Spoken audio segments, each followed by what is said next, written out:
Yeah, 1 minute. Yes, sir.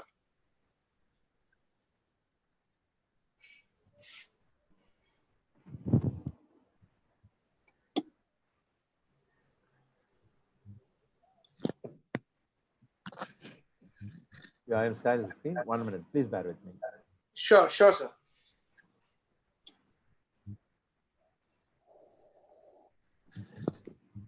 So in the meanwhile, let me start. Sir is just helping me with the slides. Let me start. Sure. So there are predominantly 3 blind spots which I'm going to address right now, and which we have to get rid of straight away. Let me start. Sir is just helping me with the slides. Let me start. So there are predominantly 3 blind spots which I'm going to address right now, and which we have to get rid of straight away.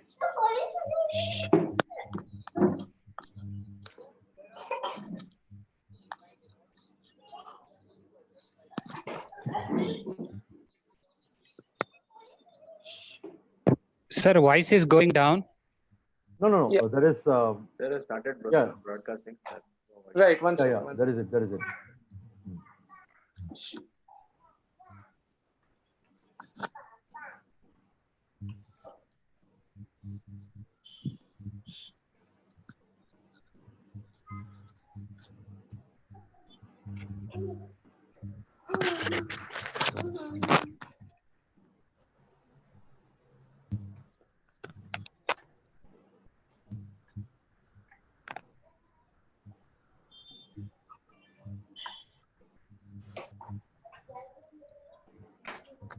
Okay, I'm sharing the screen now.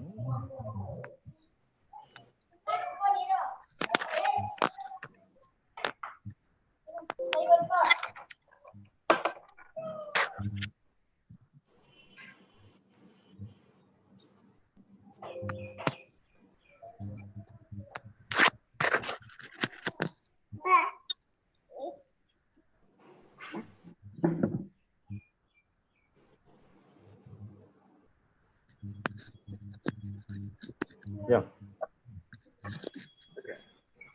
So are we on the second slide? No, I'm sharing the slide. Yeah. 1 Okay. minute. Sure, sir. No, it has not come yet. 1 minute. Sharing the screen. Yeah.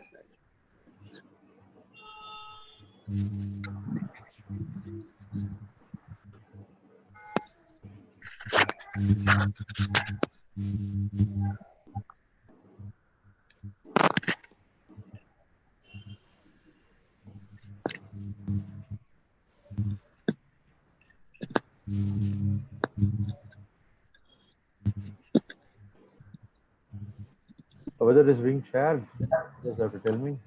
No, sir. No, I am not able to see any screen. Okay, 1 minute. I've given the screen sharing option. Share my screen. Yeah.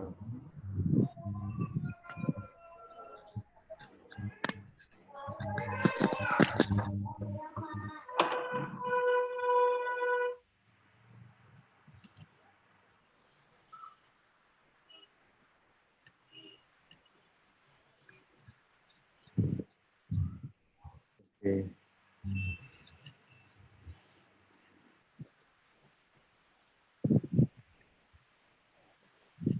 Yes, it is there. But it's not sharing. Meanwhile, sir, Piyush, sir, you continue. I will continue with Yeah. that. I'll share with that. Yeah. Okay. Fine. Let me continue. Okay. Fine. Thank you. So there are 3 blind spots in financial planning, as I said. The blind spot number 1, lack of a plan. As they say, failing to plan is equivalent of planning to fail. Right? If we don't plan for something, say for example, you want to go for a holiday. So don't we plan? We plan which mode of transport we will use. We will drive, we will go by the train, or we'll go by the flight. Then which hotels we will book, and which are the scenes which we need to see over there where we go. So we plan for everything. So coming to your personal finance, what do we need to plan for? We need to plan for our financial goals. So planning in terms of finance is a roadmap which would take you from where you are today and to where you want to go in future. Say you might have future financial goals, like planning for marriage, planning for your child's education, planning for retirement, which is actually the most important goal. So all these goals we need to plan for, right? So lack of a plan is the blind spot number two, or some number one. So what is the blind spot number two? Let me address this in a form of a question. We all must have watched Kaun Banega Crorepati sometime or the other.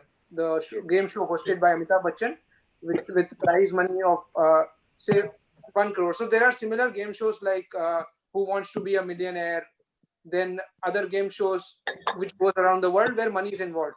So there is one thing, among all these game shows, there is one thing in common, that 90% of the people who suddenly become rich, or in other words, who win these game shows, become bankrupt in less than 2 years. If you Google this, you'll find out stories and stories of people getting bankrupt after suddenly becoming rich. Same is with winning horse races, winning lotteries, and so on and so forth. So why does this happen? My question to you is, why does this happen? Why do people suddenly, after becoming rich, lose all of that? So anyone of you would like to answer can simply unmute and give me an answer. I'll take one or two answers.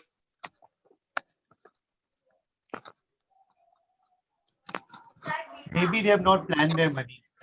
Right. Planning, perfect. That is one part of the answer. Okay. They don't allocate their funds at various investment buckets. Like they don't plan very Right. skillfully and Correct. So basically, you can say maybe not planning, lack of proper advice, lack of proper knowledge, all those things. But all these answers are actually nothing. None of your answers are wrong, but they are part of the right answer. Right answer is they lack money mindset. Before starting on planning, we need to have the right money mindset.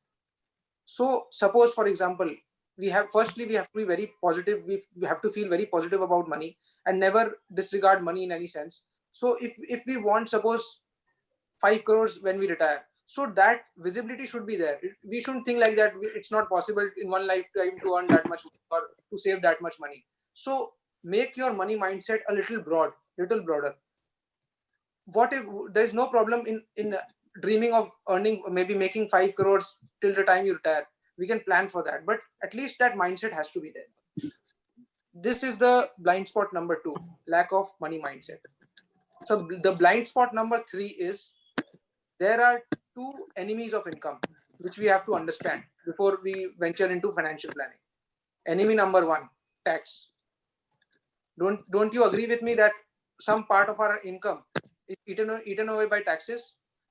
I'm not saying that it is bad to pay tax. Obviously, it's our responsibility, but we have to make our investments, or whatever places we put our money, those places at least have to be tax efficient. Because consider this: if a person is in a 30% tax bracket, after like he gets money after income tax is deducted, and then when he goes out to purchase a product, say he goes out to purchase a mobile phone, again he has to pay a GST, right? So actually, a person earns half of what he earns, he can actually spend. Sorry, I'll just see, sir. I kept The it screen share is just that outside is the range. shared. It is coming. it is coming. Sir, it is Just share coming. the screen. Yeah. It is coming. Yes, sir, it is coming. Yes, Piyush, now it is ready. You can go ahead with anything. No, Yes, Go ahead, Piyush, sir. Yes. You can move to slide number 6. I think it says lifestyle inflation. right, I'll go. Yes, lifestyle inflation is there. Yeah. Correct. So we have discussed taxes, and we have understood that we have to make our investments tax efficient. Now let us understand inflation. This is enemy number 2. As I said, there are two enemies of income. This is enemy number 2, lifestyle inflation. Inflation. What is inflation? Inflation is the regular reduction in the purchasing power, or in other words, regular rise in prices is called inflation. So what do I mean by lifestyle inflation? Inflation basically means that your purchasing power, maybe given the current inflation rates, in every 10 years it would become half. So basically, a product which you can, suppose you can buy a piece of mobile phone for 10,000 rupees today. 10 years down the line, To buy the same mobile phone, you would require 20,000. So, and inflation, we have understood that if we put money idle, our purchasing power will keep on reducing. So, what is lifestyle inflation? This is a modified term of inflation, which is actually relevant to our society. We are going through constant upgradation. So, suppose, for example, 10 years, 15 years back, we were happy to buy local shoes from a shoe vendor just at the neighborhood. But now we want branded shoes from Reebok, Nike, all those things. Earlier, we were happy to move on a two-wheeler, but now we want a four-wheeler. Earlier, we were happy with a Nokia Symbian phone, but now we want a smartphone. So this constant upgradation comes with a price. So normal inflation rate plus lifestyle inflation changes normally accounts for about 10%. So 10% in any case, that is a minimum. Our expenses are increasing every year. So my question to you is, the places where you are investing, are they also increasing by 10% every year? If not, we are actually losing money. Correct.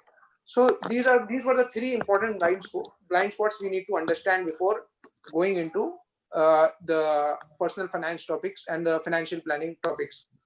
So next slide, please. The story of compounding. So this story is about a boy who lived in a village. So he wanted, obviously all people living in village, the boys who have aspirations want to move to a city for their higher education.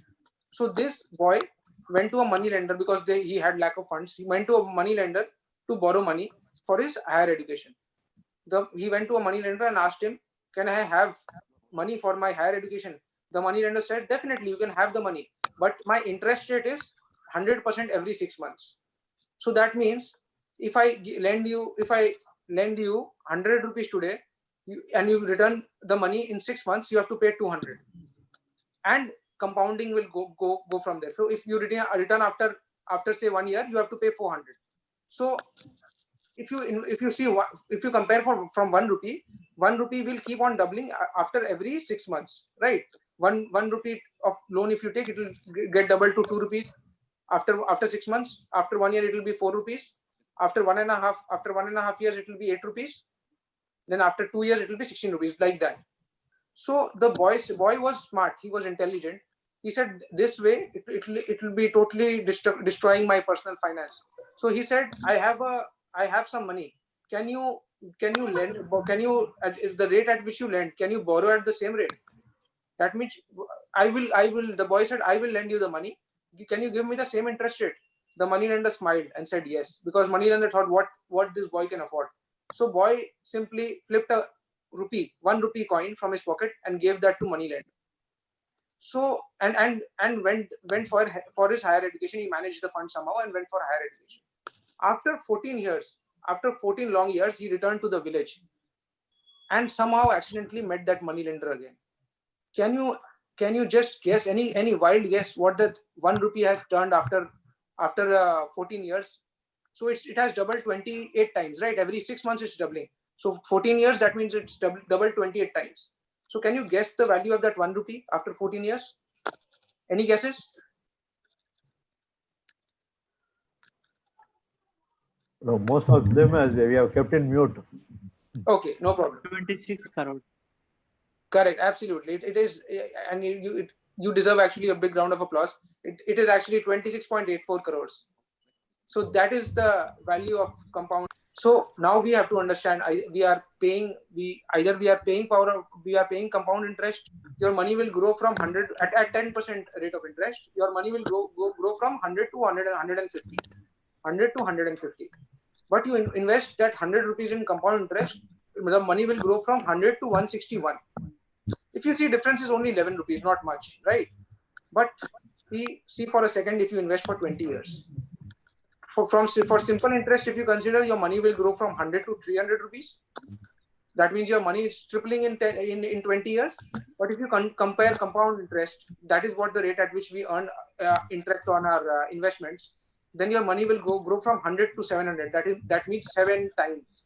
So huge difference between 3 times and 7 times, right? So that is the power of compounding. Can we move to the ninth slide, please? Yeah. You're there? 9th. Okay. Yes. understanding the various assets of investments, right? Yeah. So where do we invest? Now we have understood why do we invest, but where do we invest, right? So normally people tell me that they invest in FD, PPF, shares, mutual funds, but these are not asset classes. If we have to define what is our asset class where we are investing, there are only predominantly 5 to 6 asset classes. Predominantly 4 important asset classes. One is equity, one is debt, one is gold, and one is real estate. These are the 4 important asset classes, and one is cash. You can say funds lying idle in your bank account is your cash investment. And the sixth one is alternate assets, which is Bitcoin and all. That is not relevant, and I as a financial advisor, don't recommend investing in those places. So let us consider the first 4 assets where we invest. All our investments can be categorized into these 4 assets. So let me come to each one of them. What is equity? Equity is shares, or you can say stocks, where you invest in a company. When company earns, you make money. When company loses, the stock price goes down. So that is just a brief description about equity. We'll come back in detail in just a little bit. So what is debt? Debt is all instruments we invest in where we get a fixed rate of interest. For example, fixed deposit, public provident fund. Then if you, for example, consider from a company point of view. Suppose SBI want to raise money. So SBI has 2 sources of raising money. Either it can sell equity and raise money, or sell or actually borrow money through debt. SBI being a bank, obviously it can raise money through fixed deposits also, but other companies don't have this luxury where they can borrow money through fixed deposits. So they actually borrow money through different terminologies like non-convertible debentures and all those things. I won't go in detail of those things. But even if you want to invest in a company and get a fixed rate of return, that is also possible by investing in a company debt. So equity, debt. The third one is gold. Gold, all of us understand the physical gold. Most of our Indian household savings are lying idle in gold. So gold can also be invested in a paper form. There are a lot of options, like government has come up with this sovereign gold bond scheme. I'm sure, being bank employees, you are very well aware of this scheme. And there are gold ETFs of mutual funds where you can simply buy whatever amount you want to invest. You can invest in gold, and when gold appreciates, your invested amount also appreciates in the same proportion. So the fourth asset class is real estate. Almost 70% of our savings is in real estate. So as a financial advisor, obviously a home to live in, that is definitely a recommended thing. That definitely shouldn't be avoided. People should, for me, people should take a home loan for the home they buy to live in.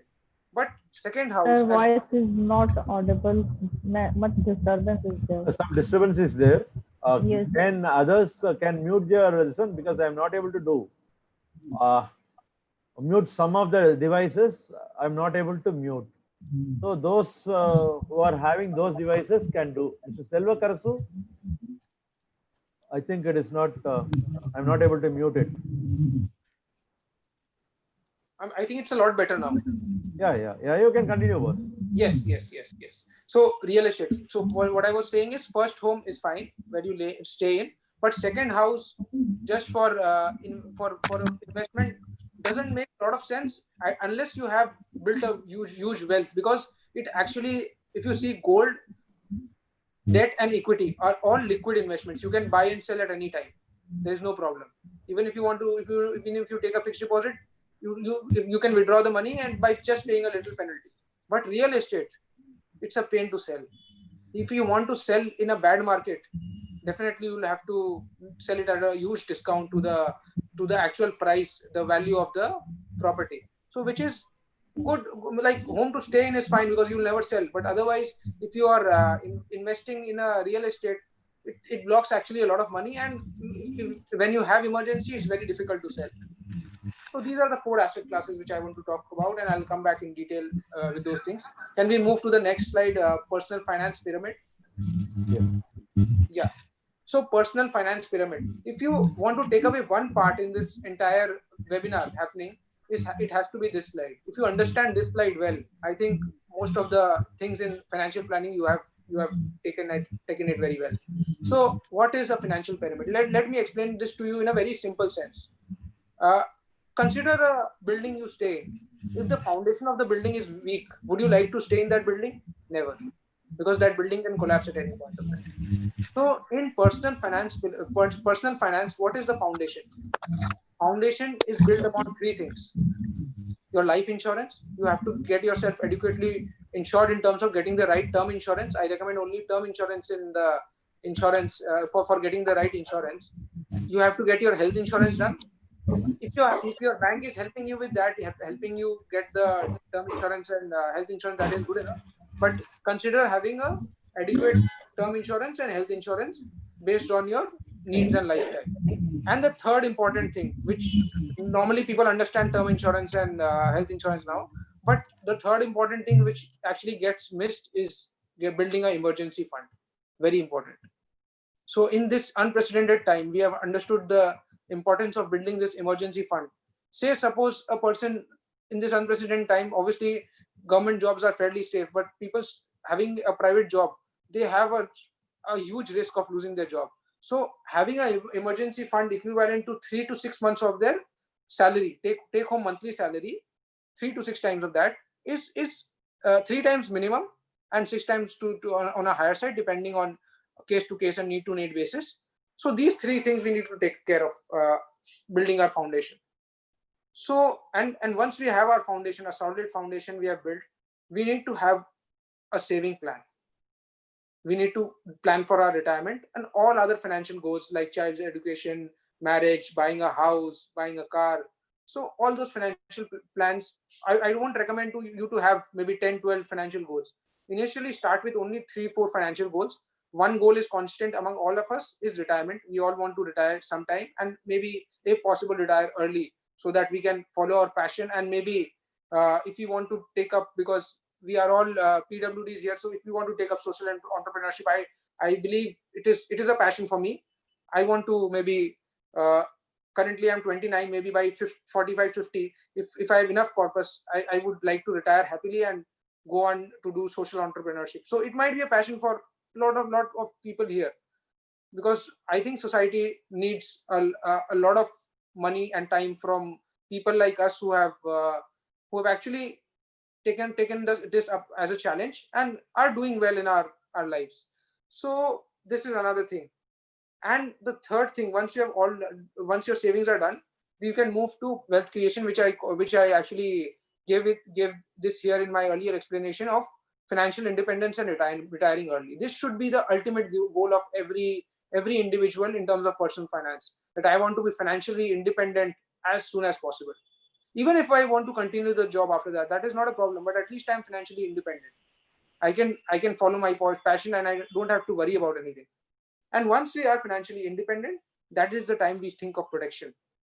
We'll invest in only those places where we get a guaranteed kind of return, like government schemes and all those things, where we get a fixed income. It could be like an income replacement for us. We suppose our income is say 6 lakh rupees a year. So we need at least, say government is giving an interest rate of 6%. So we need at least 1 crore rupees to get that interest and maybe substitute our income. Right. So this is the financial pyramid and one of the most important part of this presentation. So can we move on to the next slide? So the book which I recommend to all my viewers is Rich Dad Poor Dad. It's a book by Robert Kiyosaki. The book talks about very simple things. It talks about financial independence, definitely. It actually advocates the importance of financial independence and retiring early by building and investing in assets. I will come to what the definition of asset is by the author. But first, let me tell you 2 things about this book, which I really like and I would like to share with you. Number 1, pay yourself first. This book talks about paying yourself first. So what does this mean is, before you pay any of your EMI, maybe your home loan EMI, or any other loan that you have taken, or your electricity bill, rent, or all the expenses which cannot be compromised on, before that also you should pay yourself that pay yourself means maybe put a sum aside for your retirement, which is what, at least a minimum of 10% of your income. 10% of your income is the minimum one should invest for retirement. And once this you have done that, then you move to probably taking care of your expenses that cannot be avoided, like all the expenses I mentioned. And then if you are left with whatever is left with, then you plan for other financial goals, like buying a house, buying a car, or marriage, child's education, whatever may be your financial goal. And then you can plan for maybe other goals which are not that important, but obviously like vacation. Obviously it can be important for some people who like to go on vacation and who cannot compromise on vacation at all, but for others it can be compromised on. So then you plan for not so important goals, and then once you're left with anything, that is the amount you actually spend on on entertainment, on all those activities which you would like to do. So I think if you plan the right way, you will have money to spend also. So and obviously you won't have money to spend lavishly, but you'll have money to spend definitely. So this is another this is an important thing this book talks about. So next slide, cash flow is the next slide. So actually this book also talks about assets and liabilities. So we all understand, we have an understanding of assets and liabilities, the basic understanding we have. But what do he means by assets and liabilities? So what he says is anything that puts money into your pocket is an asset, and anything that takes money out of your pocket is a liability. So in traditional definition of money, traditional definition of asset, your house is an asset, right? The home you live in is an asset. But in this definition, just think for a second, is your house an asset? Is your house putting money into your pocket or taking money out of your pocket? House, we have to pay rent, we have to pay electricity bill, we have to pay maintenance and all those things. So this person totally disrupted the definition of personal finance by saying or definition of asset by saying that your own house where you live in is not an asset. So when he says your own house is not an asset, he means that because you live in that house, that is not an asset. Suppose you are renting a house, you have a second house and you are renting that. Is that an asset? That is an asset because you are getting the rent, and that is putting money into your pocket. Is your car an asset? No, your car is not an asset because you are obviously spending money on maintenance, on refilling the petrol and all those things. But a car, if you own a car and you are putting that on rent, then it's an asset. So this is very important. So, and we have to focus only on building assets. Right. Once our responsibility, I understand responsibilities are there. Once those are accomplished, our focus or our eye should only be on building assets for the long term. Right. So can we move to the next slide? So now we are coming to a very, very critical point, and I think we need a lot of attention to understand these concepts. So let me begin by a few concepts. We spoke about equity and debt. So let me understand equity. You might be knowing about the stock exchange, the National Stock Exchange, Bombay Stock Exchange, but obviously understanding what shares to buy, what not to buy is not an easy job, right? So let us first understand. We have understood equity and debt. Now let us understand Nifty. What is Nifty? Nifty is an index. Nifty is an index of National Stock Exchange. So what does this mean? In a layman language, let me explain this to you. Nifty is a barometer of an economy. What does this mean? If you want to see how the economy has performed in the last 10 years, just look at Nifty and you will know. So if Nifty has grown by say 10% on average in the last 10 years, you can fairly say the economy, the companies in the economy, not the economy per se. Economy growth rate is calculated by the GDP, but the companies per se, the larger companies in India, what is their growth rate? How has their earnings been growing? You can simply look at Nifty and get to know this. So this actually is very important, because even if a foreign investor is investing into India and wants to see the history of India, how the stock market has performed, how the companies have done over a period of time, obviously because investor, if he is putting his money, he'll obviously see the track record, what the history has been. So he will simply look at Nifty and get a feel how the Indian stock market and the Indian companies have performed. So this is basically broadly Nifty. Actually, it is the weighted average of the large companies in India. So now let me come to a very important part, which is the valuation ratios. So there are the three valuation ratios. These are equity valuation ratios, but let me first actually make you understand why understanding these valuation ratios is important. Suppose you go out to buy a t-shirt. What do you see? Firstly, you see the price, if it is affordable or not, or if quality is the most important thing for you, you see the quality also. So the valuation ratios is actually the price of your equity. When you go to buy shares, you look at the valuation ratio. So price is not the only thing you look at, right? When you go and buy the t-shirt, you consider the quality and then compare it with the price. So same you do with the equity shares.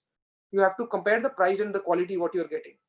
And when you are getting quality at a bargain, say you like Levi's jeans and that is a perfect fit jeans and you prefer to wear that.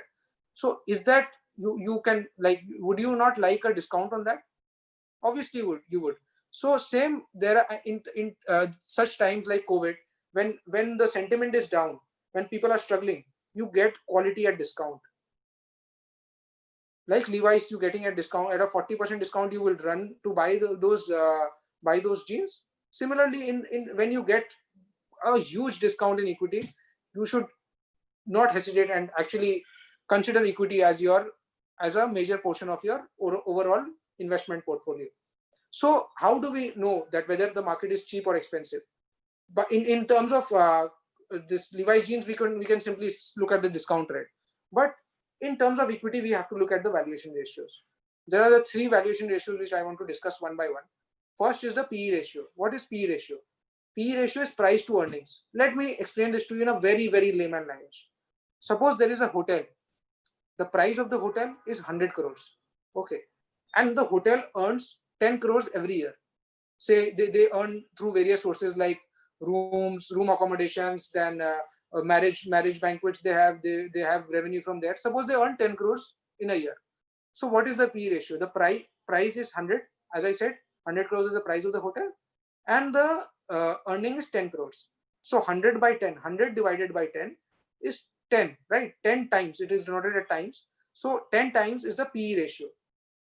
So now let me take another instance where the the price of the hotel is same, but in the next year, suppose the hotel is getting more bookings in terms of all the occupancy, the rooms are full, then the banquet hall is going full, there is no vacancy in a particular day. So say the hotel is earning 20 crores in that particular year. So 100 divided by 20, now our PE ratio is 5. So 10 is better or 5 is better? In other words, company earning 10 crores is better or company earning 20 crores is better? Which company would you like to invest in? Obviously, company earning 20 crores or where the PE ratio is 5. So that means lower the PE ratio, that means the stock is undervalued. That means the room of upside is higher. All other things constant. We have to consider the quality also, like we do it in the case of buying clothes, right? So all other factors constant, lower the PE ratio, better for the investors in making good money from the stock. So now let me come to the another ratio, price to book ratio or PB ratio. These ratios are very, very important and they are used by the best of the best analysts in the world to analyze stocks. The best fund managers who earn crores and crores of rupees just by managing maybe our money. So they actually use these kind of ratios. So understanding these ratios are paramount if you want to understand equity investments. So PB ratio, price to book ratio, this is our second ratio. So price remains same. Let me consider the same example of the hotel. Say price is 100 crores and the property value of the hotel, including the land, furniture and all those things, or in other words, the balance sheet value of the hotel is 50 crores. What is the price to book ratio then? So price is 100 and the book value is 50. So 100 by 50 is 2. So here also, when the land and building price appreciates, when there is a appreciation in land and building, the book value say goes up to 80 rupees. So your 100 by 80 is now around 1.25. 100 divided by 80 is the book value. So now it's 1.25. So here also in this valuation ratio, lower the price to book value ratio, it is better for the investors. Now I'll give examples in terms of what is low and high in terms of equity market. Let me first complete the three ratios. Now the third ratio is market cap to GDP ratio. What is market cap to GDP ratio? What is market cap first of all? Market cap is actually the price of the company, the total price of the company. Suppose the market cap of HDFC Bank is 3 lakh crores. That means the total value of HDFC Bank is 3 lakh crores. If you want to buy HDFC Bank, if you want 100% ownership in HDFC Bank, today you have to pay 3 lakh crore rupees to get 100% ownership in HDFC Bank. Similarly, if you add sum total of all the listed companies, HDFC Bank is listed, one listed company, SBI is another listed company, then Maruti is another listed company. If you add sum total of all the listed companies in India, you get the total market cap of basically all the listed companies. So here our market cap is the total market cap of all the listed companies in terms of this ratio. And GDP is widely available on internet. You can simply see the GDP number for this year. So market cap to GDP ratio is, suppose the market cap of all listed companies is 1 lakh crores and the GDP of India is say 2 lakh crores. So 100 by 2 lakh into this is denoted in percentage. So sorry, 1 lakh by 2 lakh into 100 is 50%. So market cap to GDP ratio is 50%. Normally that doesn't happen. It's normally higher. But you say for simplicity example, say if both the things are constant. So both the same things are same. Say market cap is also of all listed companies is 1 lakh crore and GDP of India is also 1 lakh crore. So 1 lakh divided by 1 lakh into 100, that is 100%. So market cap to GDP ratio is 100%. We'll see what has the historical market cap to GDP numbers have been in the future in the upcoming slides. Can we move on to the next slide where we see the history of BSE Sensex? Yeah. Right. So history of BSE Sensex. So how has Sensex been? It started its history in 1981. It started with the price of 100. Currently, it's quoting at roughly 35,000. If you see the present day Sensex value, closer to 35,000. So it has grown from 100 to 35,000 in a matter of 40 years. That means if you have invested 100 rupees in 1981, today the value of that 100 rupees has grown to 35,000. That means you have got a return of 350 times. 350 times. So 1 lakh invested would have turned to 3.5 crores in 40 years. Right. So in other sense, let me come to the price earning ratio. If you see, and people who can see the chart who would understand and would relate to me. For the others, I will just explain the chart to you. So in 1992, the PE ratio of Sensex was 50 times. Right. I'll come back. I'll just tell you another stats also. And in 2000 and 2008, it was closer to between 24 to 28. So in 1992, it was 50. 2000 and 2008, it was from between 24 to 28. So why was the PE ratio 50 times in 1992? Because there was a person called Harshit Mehta who did a scam, and he manipulated the stock of ACC Cement, taking the entire index, because ACC Cement was the part of Sensex, taking the entire index to a very high and a bubble kind of a level. So if you remove the ACC Cement from the Sensex basket of stocks, the PE ratio would come to 24. So what is common among these three? In all the three times, 1992, 2000, 2008, the PE ratio was 24. 24, 26, whatever may be the case in this particular range. So PE ratio, when it hits this particular range, 24 to 26, that means it has become very expensive and a crash could be imminent or coming. So this is what happened in all the three instances.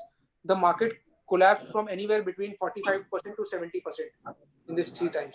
Imagine a scenario where you are investing 10 lakh rupees and market crashes by 60%. Your money goes from 10 lakhs to just 4 lakh rupees. How would you feel? So this is a time where you have to be very careful of valuation. And this is a time where all these three times maximum money was invested, because it was euphoric market. Everyone was putting money in the Indian equity market because the stock prices was going up like crazy. So this is the time where you have to stop and maybe hit the red button that I won't invest more into the equity market now, or maybe book some of my profits at this time. So this is the thing. So did we understand all the valuation ratios?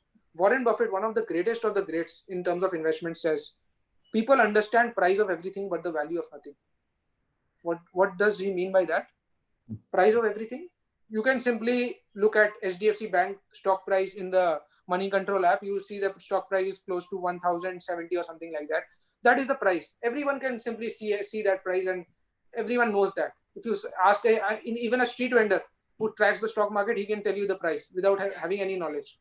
But people who understand the value actually are investors. Price is actually what we pay, and value is what we get.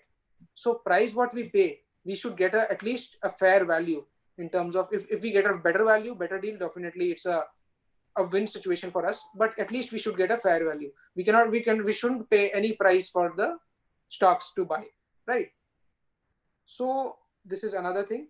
Can we move on to the next slide, please, where we explain the PE scale? So what is cheap, what is expensive? As I said earlier, in a hotel example, we took the PE ratio examples of 10 and 5. 10 was expensive, 5 was cheap. 10 was not expensive, but 5 was better than 10. So what is expensive, what is cheap in PE ratio? So anything below 14 is cheap. It's actually a dirt, if you call it that way, it's dirt cheap. It's actually a very good deal for you. So if you would have invested any time when the PE ratio of Nifty or Sensex fell to 14, you would have made a return of 150% in the next 3 years on an average. 150%. That means 100 rupees invested in would grow to 250 rupees in the 3 years. So, and if you invest in a place where the PE ratio is closer to 28, then you would give you negative return in the 3 years. Suppose you are investing 10 lakh rupees, even you won't get the principal back if you sell it after 3 years. So we have to be very careful. So what is expensive, what is cheap, how should we invest? This is the question coming to each and everyone's mind. So below 14, and I would rather, if you are aggressive investors, anything below 18 is actually cheap. If you are aggressive, anything below 18, and you have a long-term view. If you have a long-term view, say 5-year, 10-year, 15-year, 20-year view, anything below 18, just maybe that's a total no-brainer to invest in, right? You don't have to worry about coronavirus or any of such circumstance. That is the situation where you have to put maximum money in equity. So here you can overall portfolio, you can at least invest 70 to 80% of your money in equities when the PE ratio is below 18. When the PE ratio is below, say, between say 18 to 24, that is 18 to 22, let me say it that way, that is a fair zone. You would, if you invest in that point of time, you would get an average equity market return, which is actually 10 to 12%, 12% you can say, closer to 12% over a period of time, over a period of 3 years, 4 years, you will get that kind of return. And if you invest above 22 and above 24, that actually smells danger, and it could be even either you make very low return, like very early single digit return, like 3 to 4%, or you run into losses. Right. So what is the current PE ratio of India or current PE ratio of Nifty? I think there is some disturbance. Yeah. So what is the current PE ratio of Nifty? It is closer to 23, 24. That means it is not cheap. It is not cheap, but definitely once this COVID is lifted and companies start earning, the PE ratio, since earning is an important part of PE ratio will get a re-rating.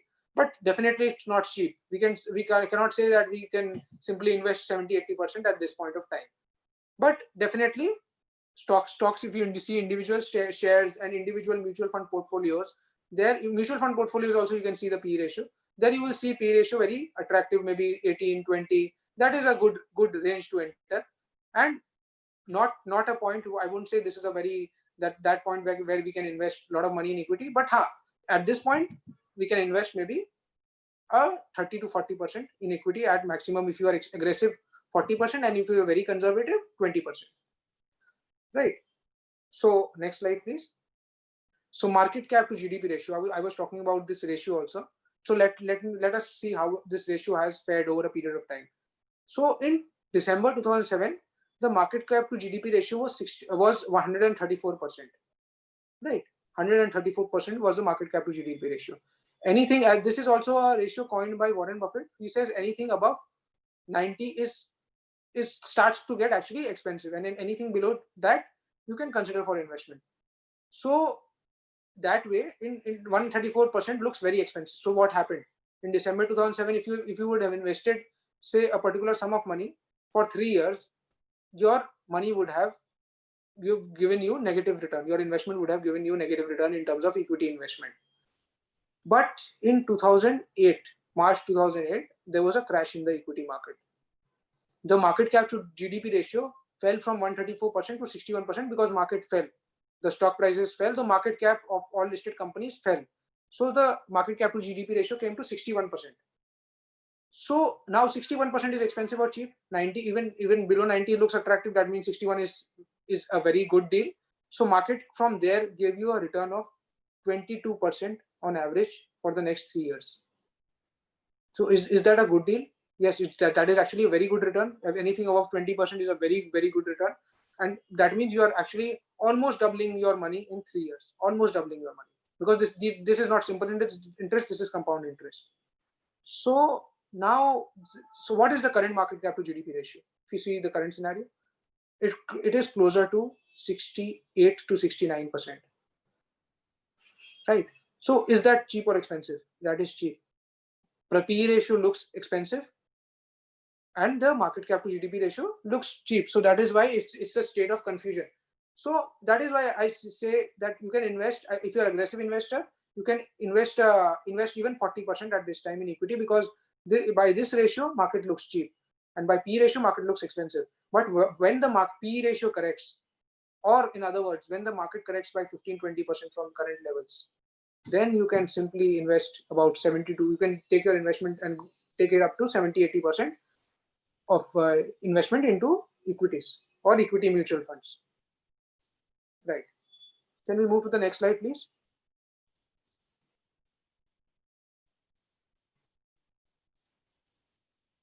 Are we there?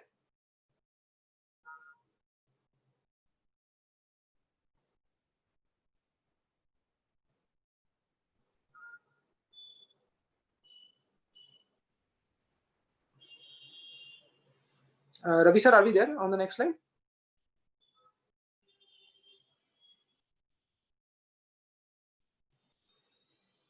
Okay, let me continue. So yeah, so tell me, I have one question for all of you. Can a person with average height 6 feet drown in a river? Sorry, a person with height 6 feet, can he drown in an average depth of a river whose average depth is 5 feet? Let me repeat the question. Can a person whose height is 6 feet drown in a river whose average depth is 5 feet? Can he drown? Yes, he can. But what is the most important word here? The most important word here is average. Average is the most important word, because if the 5 is the average, that means at a particular point of time, even the river depth could be 7 feet, 8 feet, 9 feet, and at some point of time it could be 2 to 3 feet also, some places. So a person 6 feet can drown in a river with average depth 5 feet. That is possible. If he's staying still, then also that is possible. Let me move to the next slide. So people think that FD, consider equity as FD, which gives an annual rate of return of 12 to 15%. Is that true? Equity is never like FD. It will never give you an average return every year, year on year. It will give you an average return of 12 to 15%, but not every year. So you cannot say that every year without fail, if I'm investing today 1 lakh rupees, my investment should grow to 1,15,000 at a rate of 15% every year. That is not possible. Equity is volatile. So as they say, there is a price for everything.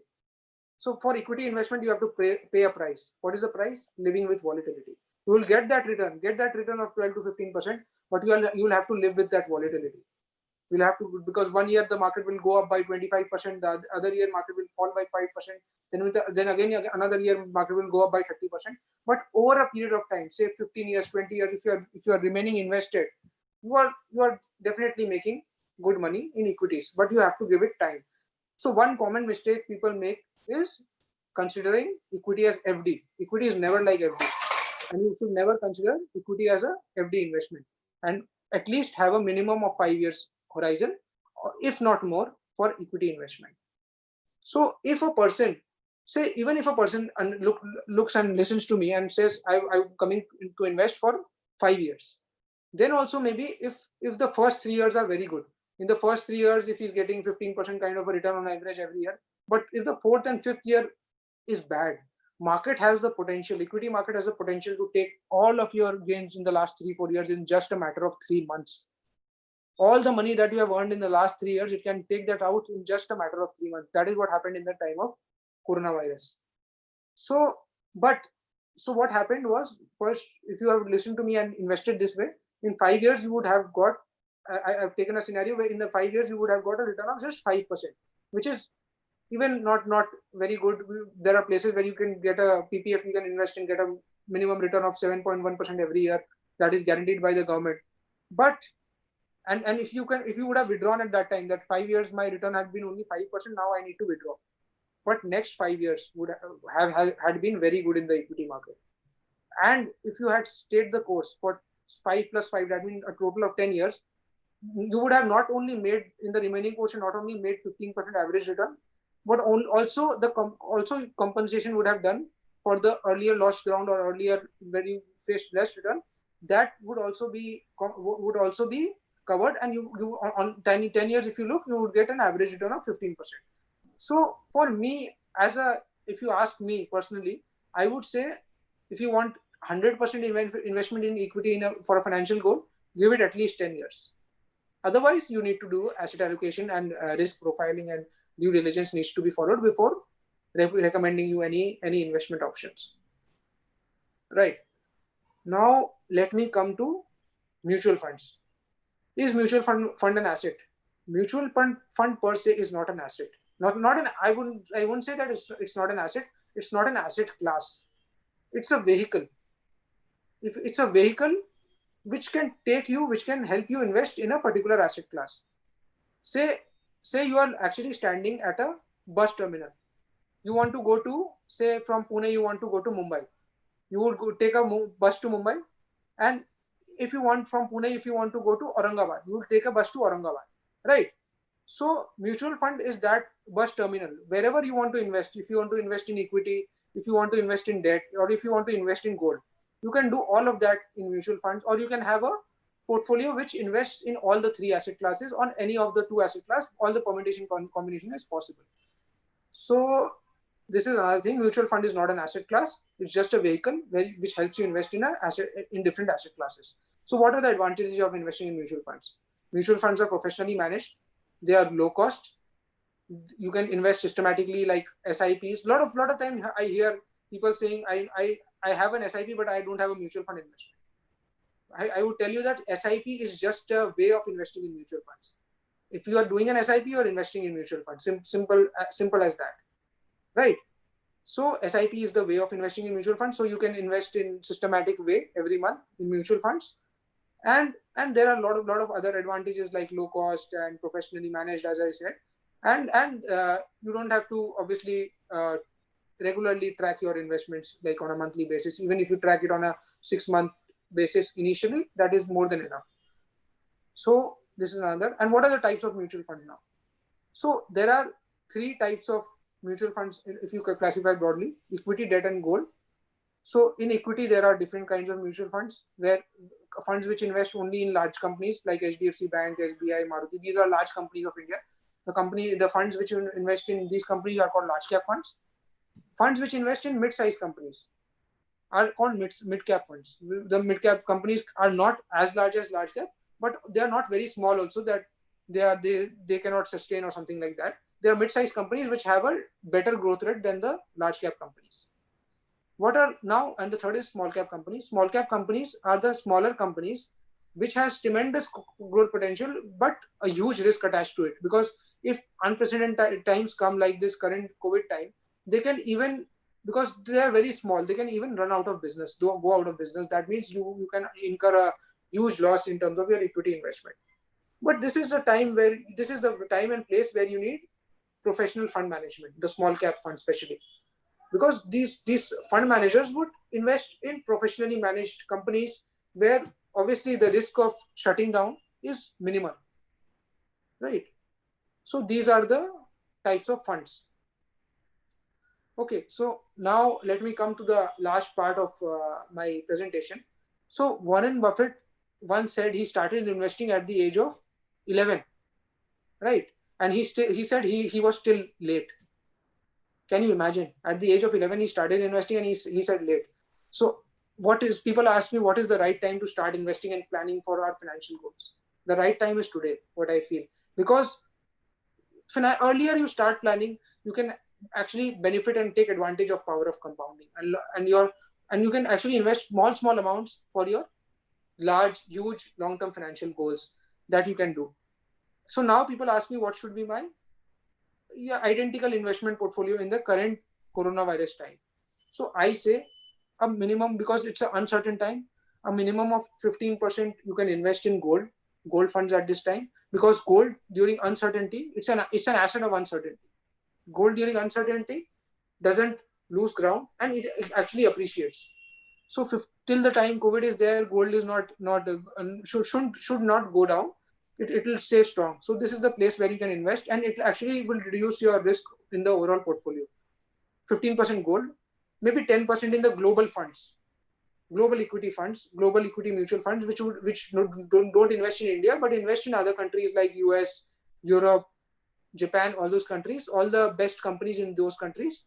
So at least 10% there, so that your geographical risk is also diversified. And during the uncertain times, the dollar appreciates, right?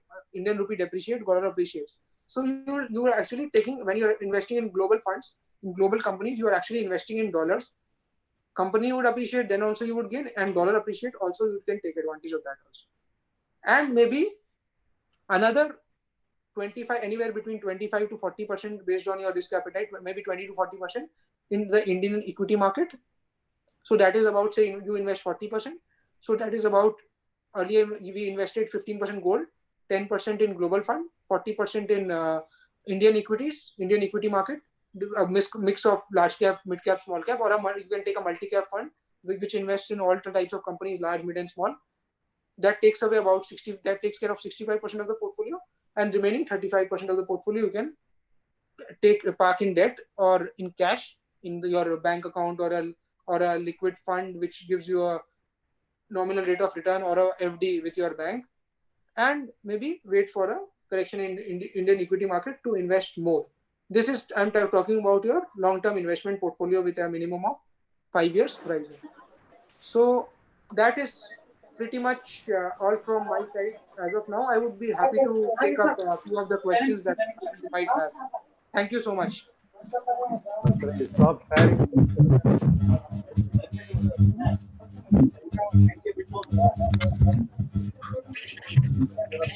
Yeah, friends, now Piyush has asked for questions, and I found somebody is raising hand for asking question, Mr. Anand.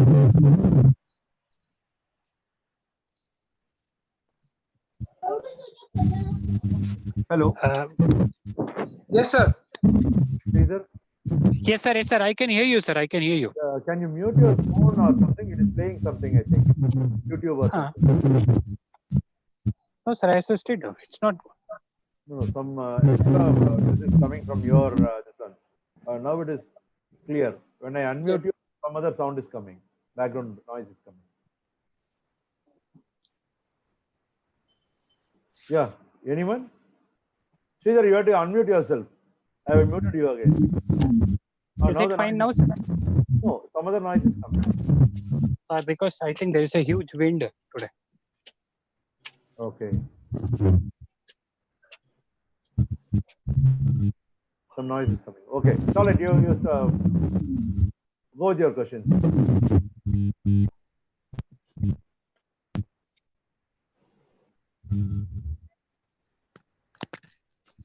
So, friends, those who have any doubts or you want to ask any questions to Piyush, you can raise your questions.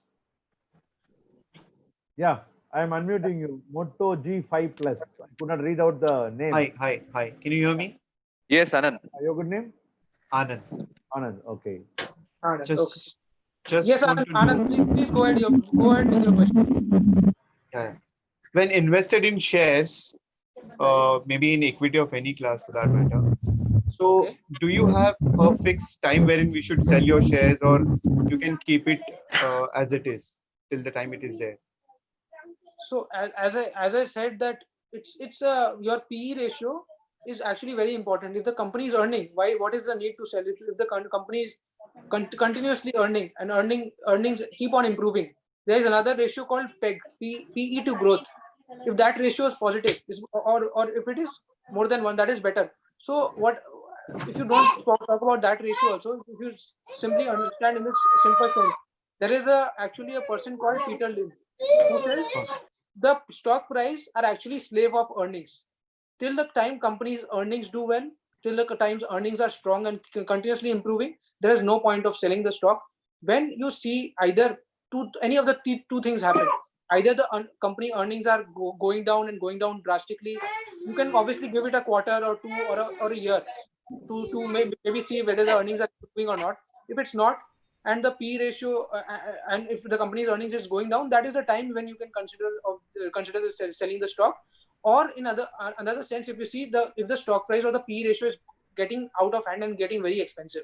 So for different sectors, different P ratio is cheap or expensive.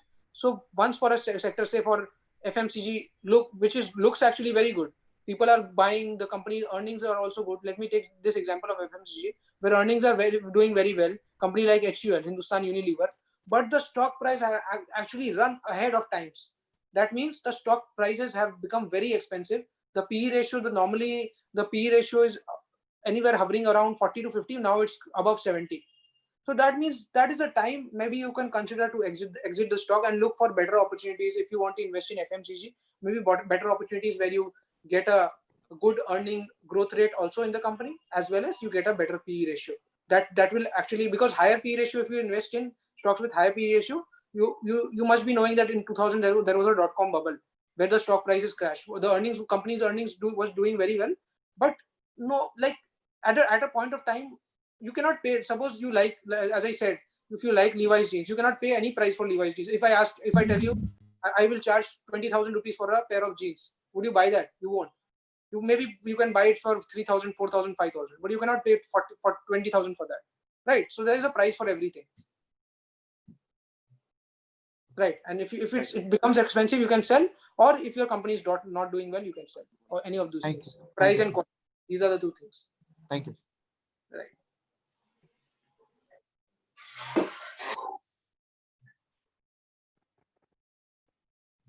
Anand, I have unmuted you. One I could find one and another also. So I am unmuting you. iPhone. It says iPhone. Yeah, you have to unmute from yourself from this one, your instrument. Yeah. Hello, sir. Excuse me. Yes, sir. Kumar. Is it Anand? No, it is Kumar. Yes. No, sir. Actually, I want to clear one doubt. Tell me. Your good So name? I would like to know what is P ratio. Before you explained in the session. Mm-hmm. Okay. So I have no idea about this P ratio and Okay. what are the benefits. Okay. You explained, sir. You already explained, but Right. I understood little bit, so that I'm asking now. Yeah. So I'll try to make an attempt. First, tell me your good name, please. Kumar. Kumar. Okay, Kumar. So let me make an attempt of this explaining this to you again. And if you don't understand, you can obviously do a one-to-one with me, and I'll explain to you, no problem. So Sure, PE. sir. So as I said with the hotel example, PE ratio is price. Now let me come to stocks. That way you'll better understand the thing. Say the total market price of HDFC Bank, for example, is 1 lakh crore. Okay, total market value of HDFC Bank. That means if you want to buy 100% shares of the HDFC Bank, you have to pay 1 lakh crore. And the HDFC Bank is earning 5,000 crores every year. Right? Are you getting this? So, Sir, there is so much disturbance. We can't hear your voice. Please, I would request everyone who is not Yeah. speaking, who is not asking question, to unmute, to actually mute themselves. Please mute yourself. Better you mute everyone. Right, Kumar, are you there?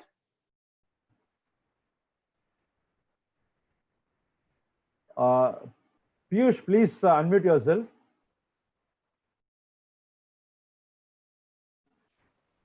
Piyush, please unmute yourself. Hello, Ravi sir. Yeah. Yeah, Sridhar, you're audible. Yes. Sir, it is constantly getting muted. Oh, no. The thing is, a lot of disturbance is coming from your side. Others could not hear.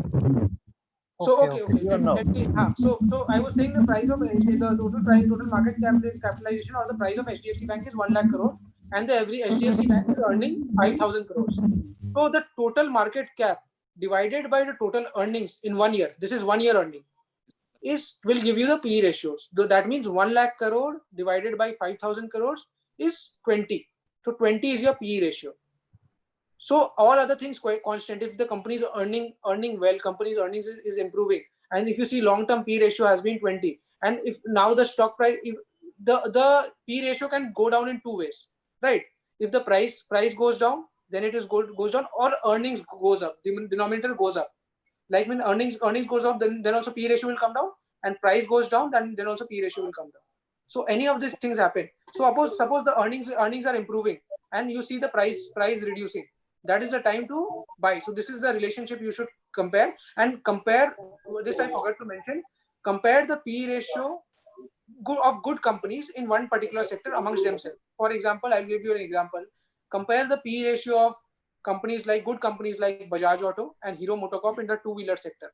If you at all want to invest in the two-wheeler sector, first you will have to be confident that more bikes would be sold in the coming time. Maybe some people have this view that own automobile or person. Sorry. Yeah. So some people have this view that people in this time, people would prefer their own vehicle. So obviously everyone cannot afford a four-wheeler. So normally two-wheeler people can afford. So two-wheeler demand will go up. So that is why the stock price is going up. So first you have to identify sectors which you want to invest in, and then maybe compare good companies in that sector in terms of P ratio. P ratio has to be compared again with the quality of the company. Quality means company's profit and loss statement and balance sheet. Profit and loss statement means earnings. Company's P ratio should be low and earnings should be good. This is a combination we are looking for. Right. Can we have the next question, please? Yes, Sridhar. Yes, sir. I'm able to hear you. Yes, sir. No. Whether you are raising any question? No, sir. No, sir. Okay. Yes. Hello. Yeah. Hello. Yeah. Yes, sir. Your name, please. Sir, my name is Balakumar, sir. Yes, madam. Sir, my name is Balakumar. Okay, madam. Yes, tell me. Good afternoon, sir. Good afternoon. Sir, my doubt is that emergency funds you are explained now, sir. Right. So where should we invest that emergency funds? But I not understand fully this. Could you please explain one more time? Yes. Which shortly sentence, not long sentence, shortly. Yes. Please. So Thank two places you can invest your emergency fund in. One is doing a short-term FD, maybe a 3-month FD with the bank, or maybe investing in a short-term debt fund. You have to be very careful if you're investing in a debt mutual fund, short-term debt fund, or liquid. It is also called liquid plus fund. You have to be very careful because in terms of selecting the right fund, because I would not give the name of any fund in this platform, but obviously you have to be very careful in selecting the right fund so that there is no risk in that. Either a short-term debt fund or if you want to play it even safer, you can go for maybe a short-term FD in SBI Bank. Sir, one more question. Yes. Hello. Yes. Yeah. Carry on. One more question, that P ratio and price book ratio, market capital ratio is there, no, sir? Yes.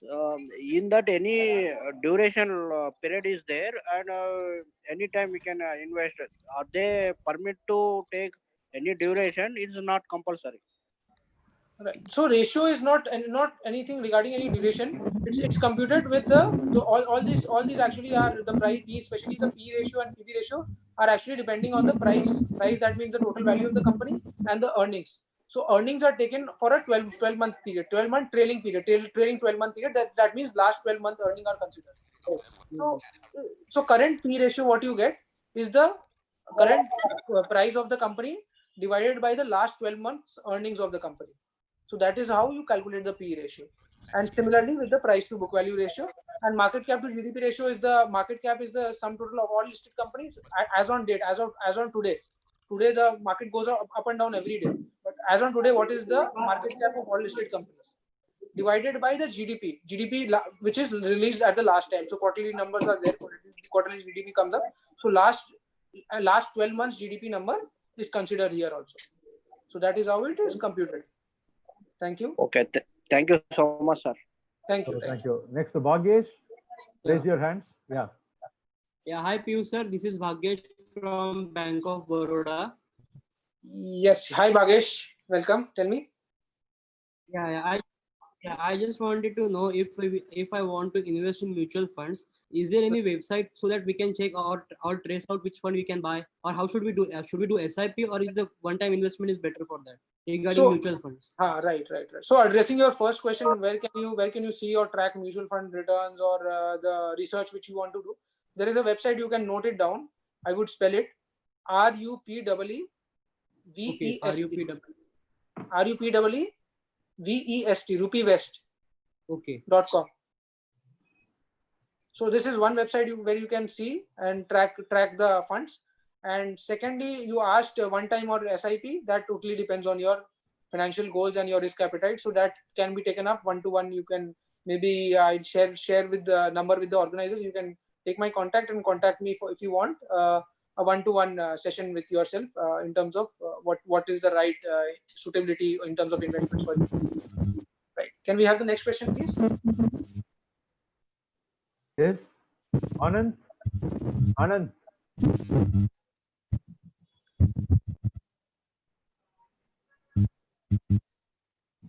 Anyone can raise your hands? I'll be giving. Hello. One more is there. Ravi sir. Yes. Yes, sir. Please tell me your name. Sir, this is Prasad Bamuluri, sir. Yes, sir. Tell me. As a visually impaired, how we can, which is the site we can easily access and buy the things on our own, sir? See, most of the websites are accessible, like RupeeVest is accessible, then Money Control is accessible. Those websites you can use. Even on the Money Control app, if you use the Money Control app, there you can find the P ratio, PB ratio, stock price, and all those things you can find there also. And for stocks, especially if you want to research on stocks, see, this is just the one part of it. It's like a car is there, and valuation is just one tire of the car. So you need to have the other tires also. That means you have to be understanding of how to check the quality of promoters, quality of the company in terms of the return it's generating for shareholders and earnings. Valuation is just one part of it. But if you want to check and research on stocks or shares, then you can go on this thing, screener.in, SCREENER, screener.in. It's also an accessible app. Okay. Sir, thank you. Okay, so once if we can later, maybe a few months from now, sometime from now, I'll request organizers to organize a session where we talk about how to analyze individual stocks also. That could, if someone is interested, if the participants are interested in doing that, how to analyze and maybe identify stocks, the right stocks for investment in terms of individual stocks. So there I will explain all the return ratios and all the other things apart from the valuation which needs to be considered before buying the stock. Oh, that is very good actually. That's very good. We'll take the feedback from sure, sir. So that we can meet again to have this. Now over to Mr. Ganesh. Yeah. Good evening, sir. Basically, before I'm wanted to say that just share your contact details in the chat, so later on, whoever wants to get connected to you, they can get personally connected. Yeah, sure, we'll do And Ganesh. the We'll share in the second thing, chat. sir, you have given the example earlier that related to house, that how much you are earning or not through that. So basically related to that, I wanted to ask that when we take a loan for, I mean, basically home loan, Okay. we paid around, example, 40 lakhs, and then the, what can say, the compounding and all those things, uh, we around pay 50 or 55 lakhs. So instead of Right. that, can't we invest those money in other areas and earn that much money, instead to spend that much money on a particular thing, and instead stay at slightly, what can I say, uh, spend slightly and spend at rent place and earn large money instead of paying that much at that place. So very good mindset that you are having at the current time. So that is actually very few people have that, but it's good to have that. But I am not with the idea that it depends on you. But I'm not against people who buy home to live in. I'm not against those people because it's the aspiration. That is how we started planning, and we want a home to live in. But if you look at it on the flip side, debt, you take a home loan. Home loan is a debt we take. So debt should be manageable. It should never go out of hand. So my thumb rule for that is, what if you are paying an EMI? EMI should never go above 30% of your all your EMIs combined. All the loans you have taken combined should not go beyond 30% of your income. Or if you say, if you are slightly on this thing, if you are looking to buy a home, actually home loan actually costs a lot of things, but on maximum above 40, anything above 40 is actually dangerous. Right. EMI, anything above 40 is dangerous. And I have one more this thing to tell you, that if you take a home loan, and if you suppose you take a home loan of a period of 30 years, so actually you would see that you, more than the principal, you are paying the interest. Interest is actually more than the principal. Right. But if you actually invest just 10% of your EMI in a diversified multi-cap SIP, just the 10% of your EMI, suppose your EMI is 20,000, you just do a 2,000 SIP into this thing, diversified equity fund for the same period for 30 years, you would see that 2,000, suppose your interest that you are paying in over the 30 years is 6 lakhs, that 2,000 would give you the same amount after 30 years, whatever interest you are paying. So I would recommend, whatever your EMI is, just to get back that interest after 30 years, whatever you have paid over the 30 years, you just do a SIP of 10%. Yeah. That SIP could be named as your interest recovery SIP. Yeah. Thanks, Rod. So Pranil More. Hello, Piyush. Yes, sir. Pranil Yes, sir. More, yeah, 1 minute. Pranil More, can you raise your Hello. hand? Hello. Yes, sir. Yes, sir. Am I audible? Yes, you are audible. I don't know whether it is related topic or not, but I wanted to ask one thing. So far I have done all the means banking investment like FDs, PPF and all. Right. But I don't have a single experience about outside means investment like MAPs, means mutual funds or SIP. So in this case, if I would like to do so, means what cautions to be take in case of duration or amount, because see, अगर profit हो ना हो पता नहीं, but correct, loss नहीं at least yeah, right. Because as I am a new in this field. No, I get your point, but the thing which you said actually scares me. The most scary word in equity investment is experience. That is the most scary word. What does this mean? You would look at your investment as you would see how it does for the next 1 or 2 years. I'm very much scared of this. So say 1 or 2 years equity market does very well. The stock market goes up by 50%, 60%, and you get a very high return. And you after that you say, "Arey, market में return आता है, तो I would invest I would liquidate all my PPF, FD, and PPF obviously you cannot liquidate, but FD I would liquidate and invest in equity mutual fund because that is giving me yearly rate of 20-30% return." So and on the other side, if the equity market is not doing well, so you can get a negative return in the next 2 years. where you will say I'll never invest in equity because equity market में loss होने का chances रहता है. So I would never invest in equity. What I would say, equity is not an experiential product. It's a product of 7 years, a minimum 7 years to 10 years.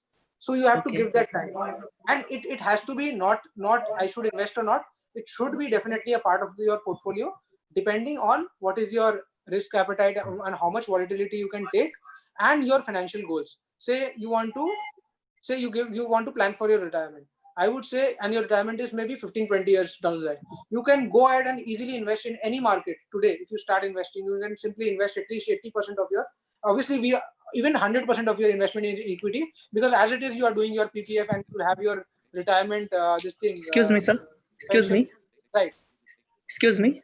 Tell me. Yeah. Actually, I got call. That's why I missed some part of your. Actually, just now only within second. You can have this. It is live on YouTube. You can see that later. Yeah, you can listen to that. But I was saying is, if you have a goal which is 20 years down the line, so you're planning for retirement, maybe 15 years, 20 years down the line, you can invest 100% in equity, because as it is, your PPF can be a part of retirement corpus. Then you will get a retirement corpus by your bank which you are working with. That is also a fixed guaranteed return. So definitely for retirement, whatever surplus you want to invest for retirement, as I said, 10% of your take-home salary, invest 100%. If you have at least maybe 15 years to your retirement, and invest 100% in equity. Okay. Yeah. Thank you very much. Thank you.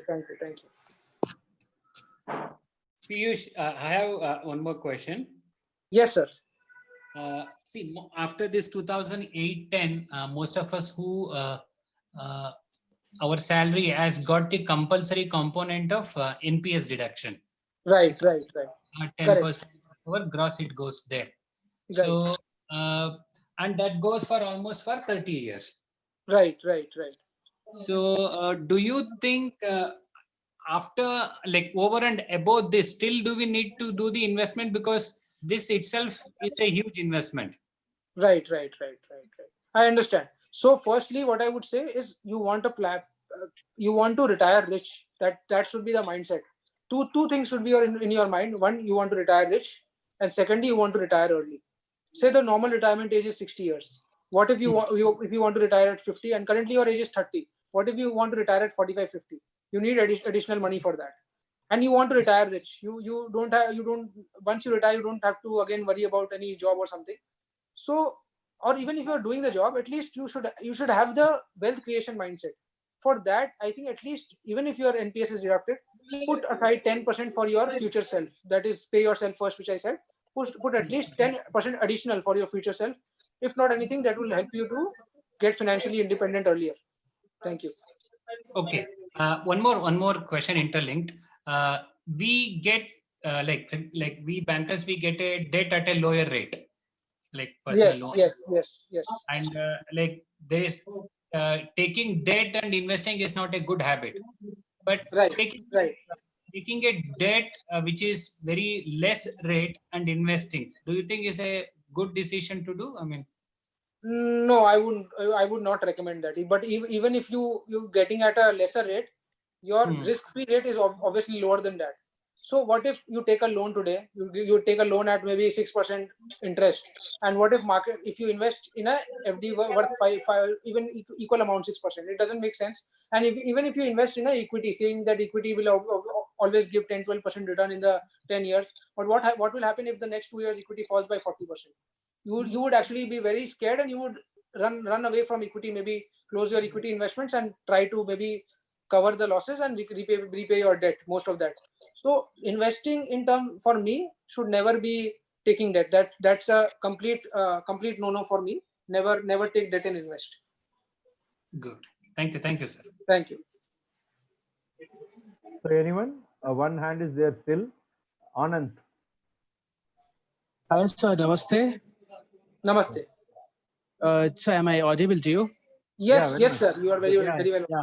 Sir, first of all, I want to thank you, sir, because it's been very informative session for me, sir. Today, I have learned a lot, sir. Much appreciated. Yeah, tell me.